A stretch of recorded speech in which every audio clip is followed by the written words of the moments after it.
Our adventure began with a crinkly map and a longing for something wild.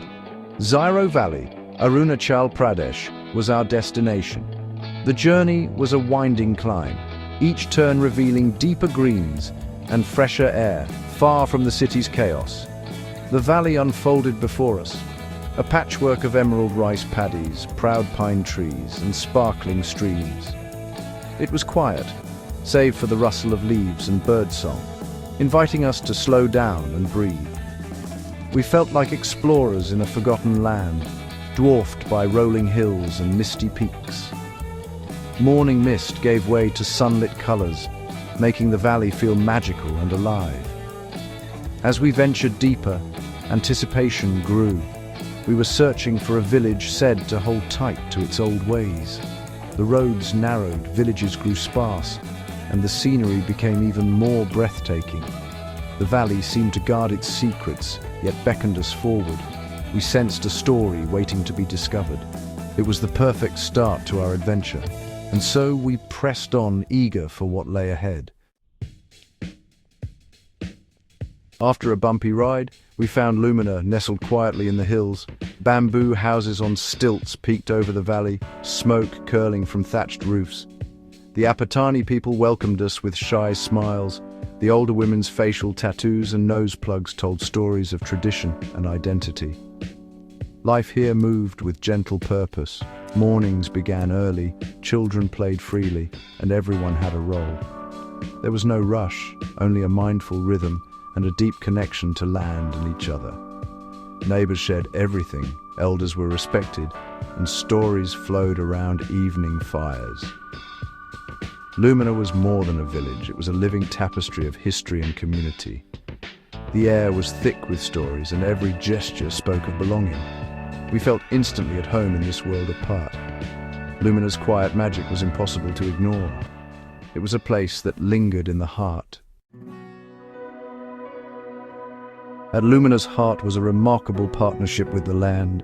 The Apatani farm rice and fish together. No machines, no chemicals, just centuries of wisdom. Rice shelters fish, fish fertilize the paddies, a perfect sustainable cycle. Everyone, from children to elders, played a part in this dance with nature. Rituals honored the land before planting and after harvest, ensuring balance and respect.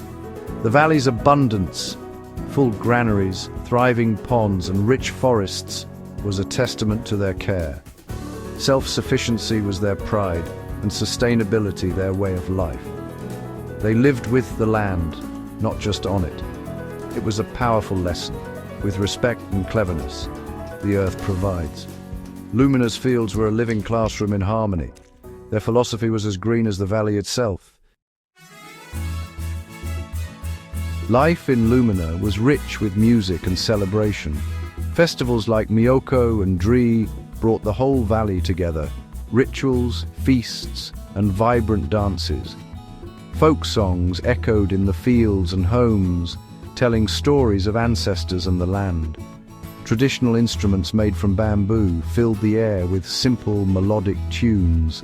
During festivals, everyone donned bright woven clothes, sharing food and rice beer. Community sacrifices and dances reinforced bonds and gratitude. These celebrations weren't just parties, they were living libraries of culture and unity. Young and old joined in, passing traditions down with joy. In Lumina, celebration was the heartbeat of community. The people of Lumina were master craftspeople, turning bamboo and thread into art. Men wove bamboo into baskets, furniture, and tools, each piece practical and beautiful. Women worked looms, creating textiles dyed with plants, their patterns telling tribal stories. Every item was a link to their ancestors, a symbol of pride and skill. Meals were crafted with the same care. Rice steamed in bamboo, fresh vegetables, smoked meat, all shared with generosity. These crafts and foods weren't just traditions, they were the fabric of daily life. Skills passed from parent to child kept their culture alive. In a world of mass production, Lumina's handmade ways inspired us. Here, beauty was found in simplicity and patience, Their hands truly wove the stories of the valley. Even in Lumina, the modern world was creeping in. Satellite dishes on bamboo roofs, kids with mobile phones. Some young people left for education and jobs, bringing new ideas and challenges. Elders worried about losing traditions, but also hoped for a brighter future. The village chief said, "The river must flow, but we must not forget its source." The community adapted, teaching songs and crafts in schools, selling handmade goods to visitors. This brought income without sacrificing their way of life. Festivals and stories still united everyone, even those who'd left returning for big celebrations. Lumina was not a museum, but a living, evolving culture. Here, tradition and modernity walked hand in hand. The roots ran deep, no matter how far the branches reached. Leaving Lumina, we carried more than memories. We carried lessons in community, respect and belonging. The valley's people thrived, rich in meaning and connection. Guardians of wisdom our fast world often forgets. Their story is one of resilience, holding fast to roots while embracing the future. Preserving such cultures means giving them space to grow, not freezing them in time. We left with gratitude, images of green paddies and smiling faces etched in our minds. The hidden tribes of Ziro Valley are a treasure for the world, their spirit and inspiration.